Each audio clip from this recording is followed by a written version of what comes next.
Welcome to the world of science fiction. Don't forget to like and subscribe so you don't miss new stories. Enjoy the listening. The hum of machinery filled the air as Alex tightened the last bolt on the faulty life support panel. He wiped the sweat from his brow, leaving a streak of grease across his forehead. Just another day in the life of a lowly technician on Terra 1 space station. Or so it appeared. Alex's eyes darted around the corridor, scanning for any signs of trouble. Old habits died hard. He may have left his past as the notorious bounty hunter Zorak the Devastator behind, but the instincts remained. A commotion at the end of the hall caught his attention. Two security officers were escorting a striking blue-skinned alien woman. Her silver hair cascaded down her back, and her violet eyes darted nervously. "Please, I mean no harm," she pleaded. "I seek only refuge and honest work." The officers paid her no mind, continuing to march her towards the detention area. As they passed Alex, the woman's gaze locked onto his. There was a desperation in her eyes that stirred something in him. Before he could think better of it, Alex called out, "Wait!" The officers halted, eyeing him suspiciously. "What's going on here?" Alex asked, trying to sound casual. "None of your business, grease monkey," the taller officer sneered. "Get back to work." Alex bristled at the insult but kept his cool. "I couldn't help but overhear. If she's looking for work, I could use some help around my quarters. Been meaning to hire a housekeeper." The woman's eyes widened with hope. "Oh yes, I would be happy to serve as your housekeeper. I am a hard worker and learn quickly." The officers exchanged glances. "She's an undocumented alien," the shorter one explained. "No papers, no ID. Protocol says we detain her." Alex shrugged. "I'll vouch for her. Fill out whatever forms you need. I'll take full responsibility." After a moment of hesitation, the officers relented. "Fine. Your problem now. But if there's any trouble—" "There won't be," Alex assured them. As the officers departed, the woman turned to Alex with gratitude shining in her eyes. "Thank you, kind sir. I am Mithril. I promise to work hard and not be a burden." "Alex," he replied gruffly, "come on, I'll show you to my quarters." As they walked, Alex studied Mithril out of the corner of his eye. There was something off about her story. Her bearing and speech didn't match that of a desperate refugee. And those eyes, they held secrets. Well, he was one to talk about secrets. When they reached his sparse living space, Mithril looked around with thinly veiled disdain.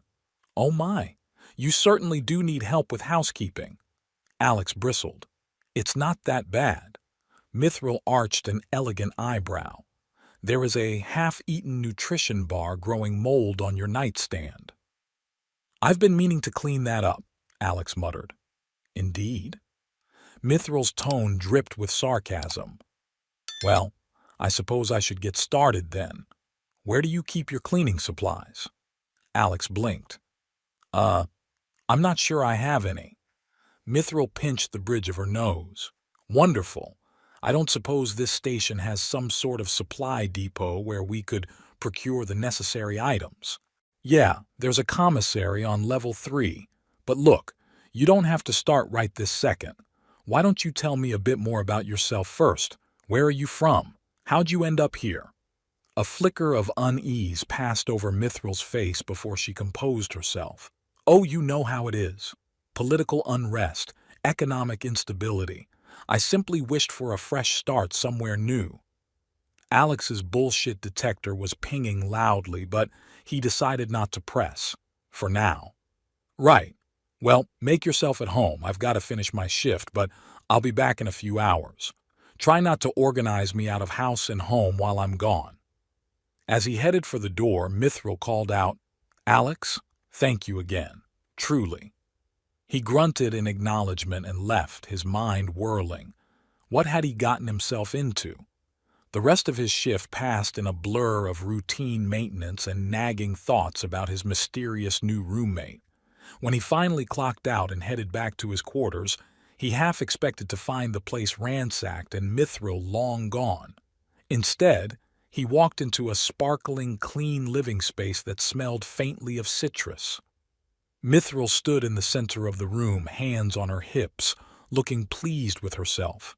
"How did you—" Alex trailed off, taking in the transformation. Mithril shrugged. "I borrowed a few things from your neighbors.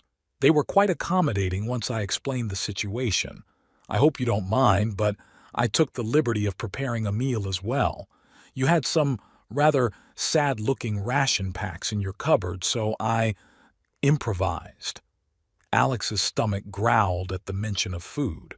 When was the last time he'd eaten a real meal? "You didn't have to do all this." "Nonsense. It's the least I could do to repay your kindness." Mithril gestured to the small table where 2 plates sat steaming. "Please, sit." As they ate, Alex couldn't help but notice Mithril's impeccable table manners. The way she delicately wielded her utensils spoke of a refined upbringing, not a life of hardship. "This is incredible," he said between bites. "Where did you learn to cook like this?" A shadow passed over Mithril's face. "Oh, here and there. One picks up skills when one must fend for oneself." Alex decided to probe a bit. "So, you mentioned political unrest earlier. What can you tell me about the current situation in your home system?" Mithril's posture stiffened almost imperceptibly. "Oh, you know how these things go. Corrupt officials, power-hungry warlords, the usual nonsense. I try not to dwell on such unpleasantness." Her casual dismissal of complex galactic politics raised Alex's suspicions further. Before he could press the issue, a priority alert chimed on his comm unit. "Damn," he muttered. "Looks like there's some kind of disturbance in the docking bay. I've got to check it out." Mithril's eyes widened with what looked like fear. "Is that common?" "Security issues, I mean." Alex shrugged as he stood. "Not really. Probably just some drunk traders getting rowdy. I wouldn't worry about it." He hesitated at the door. "You'll be okay here by yourself." Mithril forced a smile. "Of course. I'll just finish cleaning up. Be careful out there." As Alex jogged towards the docking bay, his instincts screamed that something was off. The corridor leading to the bay was eerily quiet. He slowed his pace, years of training kicking in as he hugged the wall and moved silently. The sound of raised voices reached him as he neared the entrance. Alex peered around the corner and felt his blood run cold. A group of 5 heavily armed mercenaries were threatening the dock workers, waving around a hollow image that looked suspiciously like Mithril. "We know she came through here," a burly Cronin growled. "Blue skin, silver hair. Where is she?" The terrified worker shook his head. I don't know who you're talking about. Lots of people come through here." The Cronin backhanded the man, sending him sprawling. "Wrong answer.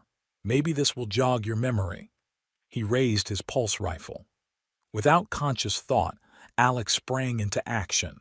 He vaulted over a stack of crates, using the momentum to drive his feet into the Cronin's chest. As the alien staggered back, Alex relieved him of his weapon and fired 2 quick stun blasts at the nearest mercenaries. The remaining 2 opened fire, but Alex was already moving. He dove behind a cargo loader, the smell of ozone filling the air as energy bolts sizzled past. In one fluid motion, he popped up from cover and dropped both assailants with pinpoint headshots. The entire fight had lasted less than 10 seconds. As the echoes of weapons fire faded, Alex became aware of the shocked stares of the dock workers. He cleared his throat awkwardly. You should probably call security. Let them know there was an attempted assault by these gentlemen. I'll just be going now." He beat a hasty retreat, his mind racing. Those weren't ordinary thugs. They were professional hunters, and they were after Mithril. What the hell had he gotten mixed up in? When Alex burst back into his quarters, he found Mithril pacing nervously. Her eyes widened at his disheveled appearance. "What happened? Are you all right?" Alex fixed her with a hard stare. Cut the act. Who are you really, and why are there mercenaries tearing apart the station looking for you? Mithril's shoulders slumped in defeat.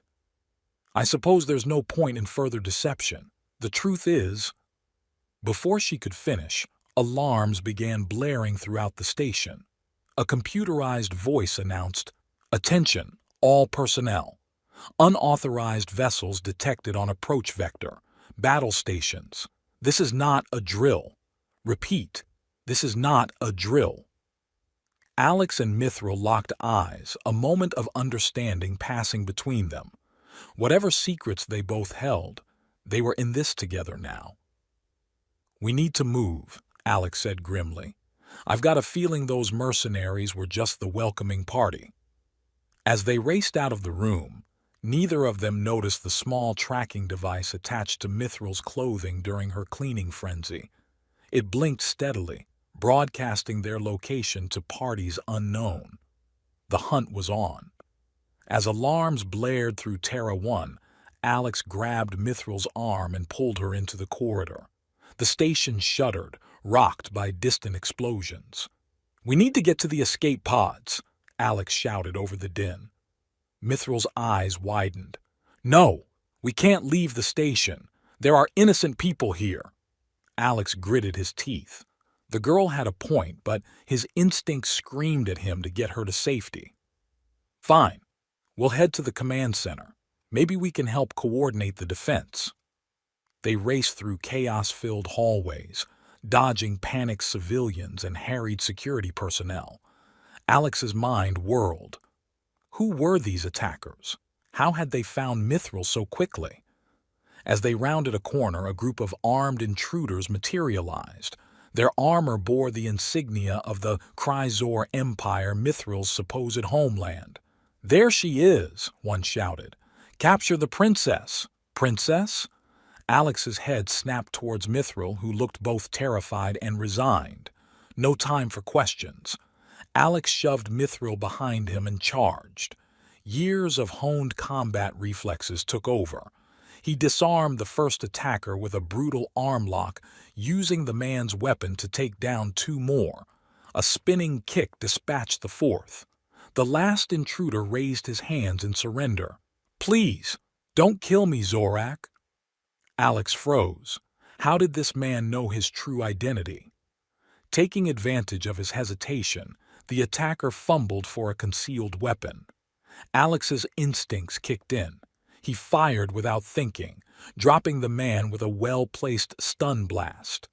Breathing heavily, he turned to find Mithril staring at him in awe. How did you do that?" she whispered. Alex's mind raced. "Lucky shot. Come on, we need to keep moving." As they continued towards the command center, Mithril peppered him with questions. "Where did you learn to fight like that?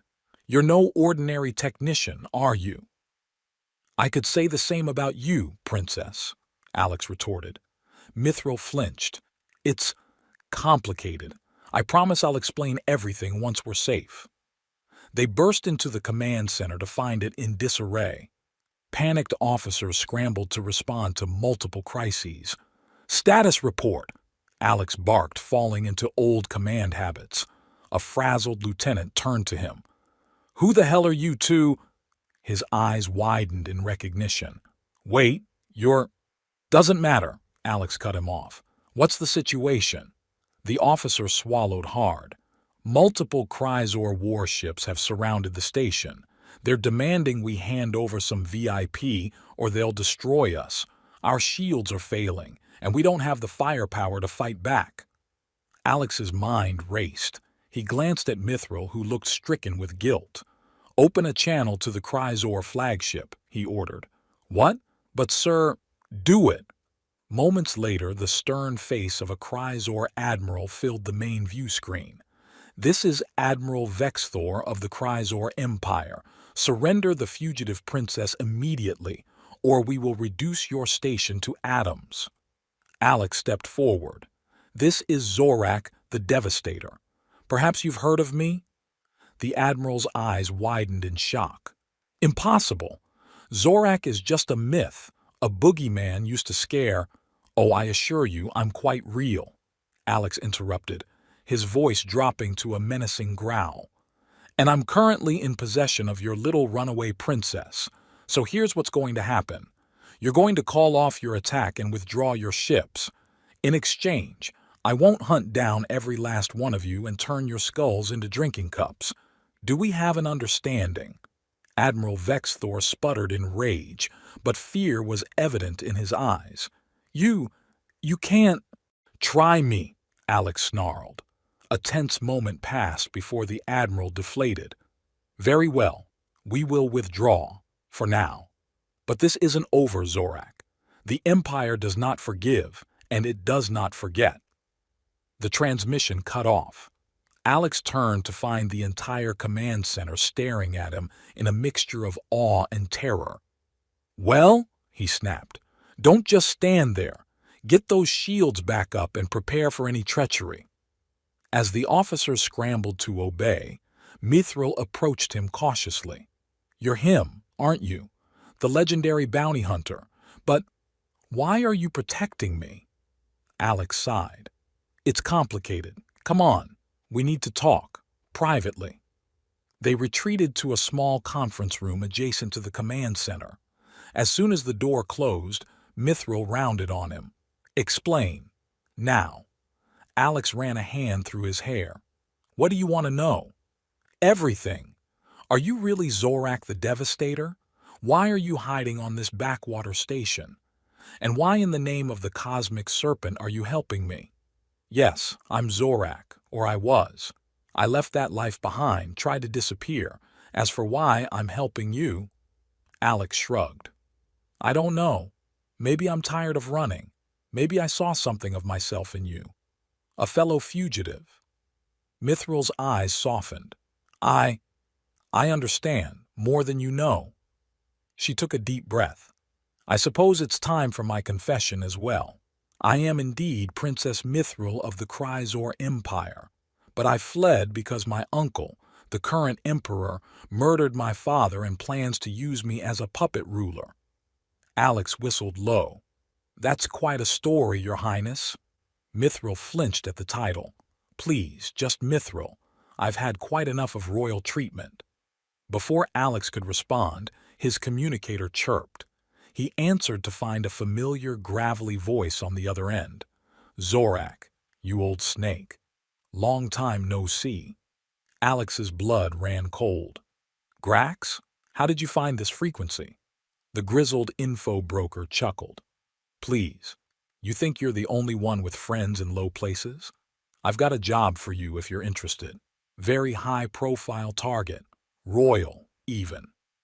Alex's eyes locked with Mithril's. She shook her head frantically. Sorry, Grax. I'm out of the game. Find someone else. Now. Don't be hasty. The pay is astronomical, and word is you're already in the thick of it. Why not profit from the situation? Alex's mind raced. If he refused outright, Grax would know something was up. But if he played along... I'm listening, he said carefully. Grax launched into the details of the job, capture Princess Mithril of the Kryzor Empire, dead or alive. As he spoke, Alex's fingers flew over his communicator, sending a coded message to an old contact. If anyone could trace Grax's location, it was her. Interesting proposition, Alex said when Grax finished. Let me think it over and get back to you. Don't take too long. This offer has an expiration date. The call disconnected. Mithril looked at him with a mixture of fear and hope. You're not really considering it, are you? Alex shook his head. Of course not. But now we know who's pulling the strings. Your uncle must have hired Grax to coordinate the hunt for you. Mithril slumped in relief. So, what do we do now?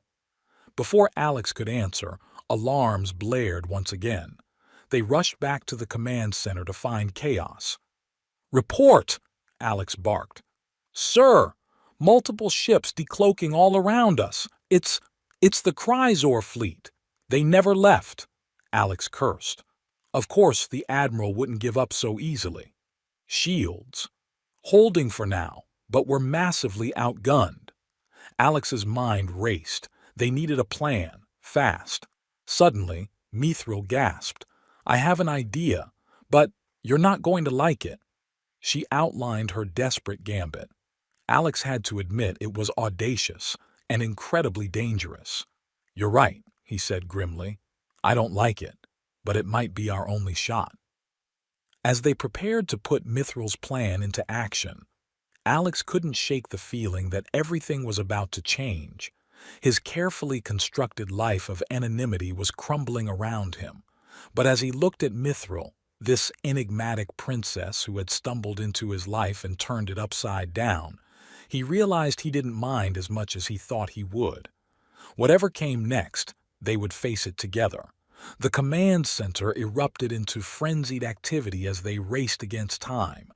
Mithril's plan was bold, perhaps even foolhardy, but it was their best hope for survival. Are you absolutely sure about this? Alex asked one last time as they made final preparations. Mithril's eyes blazed with determination. It's the only way. We have to expose my uncle's treachery to the entire empire. Once the truth is known, his support will crumble. Alex nodded grimly. All right then, let's make history. As they moved to implement their desperate scheme, neither of them noticed the small, blinking device attached to Mithril's clothing. It continued to broadcast their location, setting the stage for a confrontation that would shake the foundations of the galaxy. As alarms blared throughout Terra 1, Alex and Mithril raced to implement their audacious plan. The station shuddered under the barrage from the Chrysor fleet, its shields weakening with each passing moment. We need to get to the main communication array, Mithril shouted over the chaos. From there, we can broadcast the truth to the entire empire. Alex nodded grimly, leading the way through smoke-filled corridors.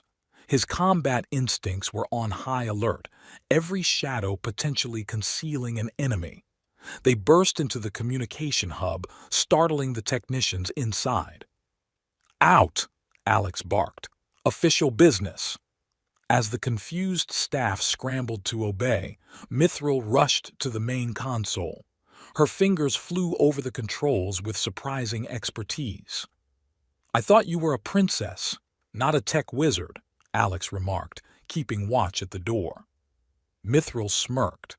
A girl can have hobbies. Besides, you'd be surprised what you can learn when you're trying to outmaneuver a murderous uncle. Suddenly the door exploded inward. Alex dove for cover, pulling Mithril down with him as debris rained around them. Through the smoke strode a towering figure in ornate battle armor. Well, well, a deep voice rumbled. The prodigal princess returns. Mithril's face paled. Uncle Zorkoth. The emperor of the Chrysor Empire surveyed the room with cruel amusement. Did you really think your little plan would work, child? I have eyes and ears everywhere. He held up a small device, the tracking beacon that had fallen from Mithril's clothing. Alex cursed under his breath. How could they have been so careless? It's over, Mithril, Zorkoth continued. Come quietly, and I might show mercy to your new friends. His gaze lingered on Alex, a flicker of recognition passing over his features. Zorak, the Devastator. Your reputation precedes you. Perhaps we could come to an arrangement? Alex's mind raced. They were cornered, outgunned, and out of options. But as he looked at Mithril, saw the determination blazing in her eyes, he knew he couldn't give up. In one fluid motion, Alex drew his concealed blaster and fired. The shot caught Zorkoth's shoulder, staggering him. Run! Alex shouted to Mithril. Finish the broadcast! What followed was a blur of violence and chaos. Alex fought like a man possessed, his legendary skills on full display as he held off Zorkoth and his guards. Blaster fire filled the air, mixed with the clash of energy blades and the crackle of failing equipment. Through it all, Mithril worked feverishly at the console, her voice rising above the din as she broadcast her message to the Empire. People of Kryzor, I am Princess Mithril, rightful heir to the throne. My uncle, Emperor Zorkath, is a murderer and a tyrant. He killed my father, your beloved king, in cold blood. I have proof of his crimes and I'm transmitting it now. Rise up, reclaim our empire. As the last word left her lips, Mithril looked up to see Alex locked in combat with Zorkath. The two were evenly matched, a whirlwind of lethal strikes and counterattacks. Without hesitation, Mithril grabbed a fallen weapon and joined the fray. Her presence caught Zorkath off guard, allowing Alex to land a decisive blow. The Emperor crumpled to the ground, defeated. For a moment, silence reigned. Then, the communication array crackled to life. Reports flooded in from across the Empire uprisings, defections, chaos spreading like wildfire. Alex and Mithril shared a look of disbelief. They had done it. But their victory was short-lived. The station rocked violently, nearly knocking them off their feet. "The fleet," Mithril gasped. "They're still attacking." They raced back to the command center, leaving the unconscious Zorkath to be dealt with by station security. The scene that greeted them was one of utter pandemonium. "Status report," Alex barked. A haggard officer turned to him. "Shields at 12% and falling. We can't take much more of this." Mithril pushed her way to the communication station. "This is Princess Mithril to all Kryzor ships. Stand down immediately. Your emperor has fallen, and I claim my rightful place as ruler of the Empire." Tense moments passed. Then, one by one, the enemy ships ceased fire. The main view screen flickered to life, showing the face of Admiral Vexthor. "Your Highness," he said, bowing his head, "we await your commands." Mithril's shoulders sagged in relief. "Order all ships to stand down and prepare for my arrival. The Empire enters a new era today." As the immediate danger passed, the command center erupted in cheers. In the midst of the celebration, Alex and Mithril found themselves face to face. "We did it," Mithril breathed, her eyes shining with a mixture of exhaustion and elation. "You did it," Alex corrected. "I just provided some muscle." Mithril laughed, the sound bright and clear amidst the chaos. "Oh, is that what you call single-handedly fighting off an emperor and his elite guard?" Their eyes locked, the air between them suddenly charged with unspoken tension. Without thinking, Alex pulled Mithril close and kissed her. It was a fierce, passionate kiss, born of shared danger and newfound trust. When they finally broke apart, both were breathing heavily. "Well," Mithril said, a hint of a smile playing at her lips, "I suppose that's one way to seal an alliance between a bounty hunter and an empress." Alex grinned. "I live to serve, Your Highness." The aftermath of their victory was a whirlwind of activity. Mithril took command of the Kryzor fleet, beginning the process of reforming the Empire from the inside out. Alex found himself by her side, his skills put to use rooting out the last vestiges of Zorkath's corruption. Months passed, and the galaxy slowly adjusted to the new order. The Kryzor Empire, once feared as a conquering force, became a beacon of justice and progress under Mithril's rule. On the eve of her official coronation, Mithril found Alex on a balcony overlooking the capital city. "Credit for your thoughts?" she asked, joining him at the railing. Alex turned to her, drinking in the sight of the woman who had changed his life so dramatically. "Just thinking about how much has changed. A year ago, I was a nobody hiding on a backwater station. Now I'm advising an empress and helping reshape galactic politics."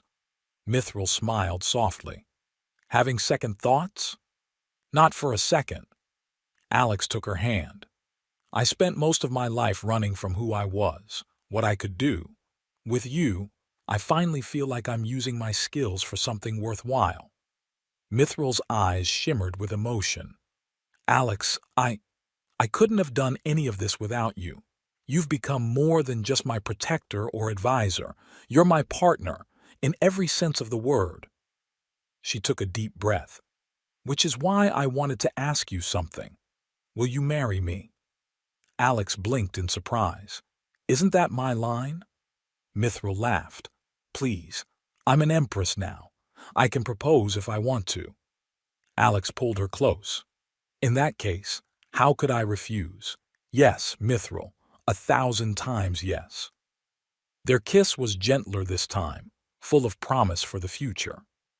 The next day, as Mithril was crowned Empress of the Chrysor Empire, Alex stood proudly by her side. As she addressed her people, speaking of a new era of peace and justice, he knew that they had both found what they had been searching for all their lives. The ceremony concluded, and Mithril turned to Alex with a mischievous glint in her eye. So, husband-to-be, ready for our next adventure? Alex grinned. Lead the way, Your Highness. The galaxy won't know what hit it. Hand in hand, the legendary bounty hunter and the alien empress stepped forward into a future full of possibilities. They had found in each other not just love, but a shared purpose, to make the galaxy a better place, one adventure at a time. As they boarded their ship, ready to tackle whatever challenges lay ahead, both Alex and Mithril knew that this was just the beginning of their greatest adventure yet. The end, or perhaps just the start of a new beginning. 10 years had passed since Alex and Mithril's wedding, and the royal palace of the Chrysor Empire echoed with the sounds of laughter and training. In the spacious courtyard, Alex stood watching his twin sons, Zarek and Kael, both 8 years old. Their skin was a pale blue, a perfect blend of their parents' genetics, and their hair shimmered with a metallic silver sheen. But it was their eyes that truly set them apart. One eye the deep violet of their mother, the other the steely gray of their father. Again, Alex barked, his voice stern. Your form is sloppy. An enemy won't give you a second chance. The boys nodded, determination etched on their young faces as they resumed their combat stances. Alex had been training them in the arts of self-defense and strategy since they could walk, passing on the skills that had made him the galaxy's most feared bounty hunter. As the twins sparred, a high-pitched giggle broke through the focused atmosphere. Alex's head snapped around, his expression softening instantly as he saw his 4-year-old daughter, Luna, running towards him. "Daddy!" she squealed, her tiny arms outstretched. Alex scooped her up, his gruff demeanor melting away as he planted a kiss on her forehead. Luna was the spitting image of Mithril, with deep blue skin and sparkling violet eyes, save for a streak of silver in her hair, a mark of her mixed heritage. "Hello, my little starlight," Alex cooed, tickling her sides and eliciting more giggles. "Ahem," a familiar voice called out. Alex turned to see Mithril approaching, an amused smile on her face. "Darling, don't you think you're being a bit harsh on the boys? They're only 8, after all." Alex's brow furrowed slightly. "The galaxy is still a dangerous place, Mithril. They need to be prepared." Mithril placed a gentle hand on his arm. "I know, love, but perhaps we could balance the training with a bit more fun?" As if on cue, Zarek and Kael rushed over, their earlier seriousness forgotten as they clamored for their father's attention. "Dad, can we go flying in the simulator today?" Zarek asked eagerly. "Yeah, you promised to show us how to navigate an asteroid field," Kael chimed in. Alex looked at his family, the mischievous grins of his sons, the adoring gaze of his daughter, and the loving smile of his wife.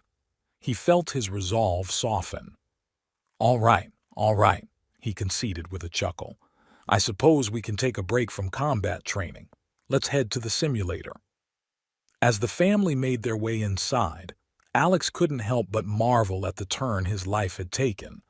From a lone wolf bounty hunter to a father and royal consort, he had found a purpose and love he never thought possible. And as he watched his children race ahead, eager for their next adventure, Alex knew that he wouldn't have it any other way. The galaxy was still full of challenges, but together they could face anything. As our tale of the legendary bounty hunter and the alien empress comes to a close, dear listener, you might find yourself wondering, is this truly the end of their adventures? Will Alex ever learn to balance his protective instincts with a gentler touch? And more importantly, will the royal family's babysitter ever recover from the trauma of looking after half-human, half-Chrysor children with a penchant for zero-gravity hide-and-seek? Rest assured, the galaxy is vast, and the stories of Alex, Mithril, and their hybrid brood are far from over. Who knows? Perhaps one day you'll hear whispers in a seedy spaceport about the exploits of the universe's most unusual family. A family where diplomatic negotiations are as common as combat training, and where bedtime stories involve tales of daring escapes from imperial prisons. So keep your ears open and your blaster charged. In a universe where ex-bounty hunters can become royal consorts and princesses can lead revolutions, anything is possible. And remember, if you ever find yourself in a tight spot with the law, just claim you're a long-lost relative of the Chrysor royal family. It might not work, but hey, it's worth a shot. Until next time, space adventurers, may your fuel tanks be full, your shield generators be strong, and your family dinners be slightly less chaotic than those in the palace of Empress Mithril and her beloved Zorak the Domesticated.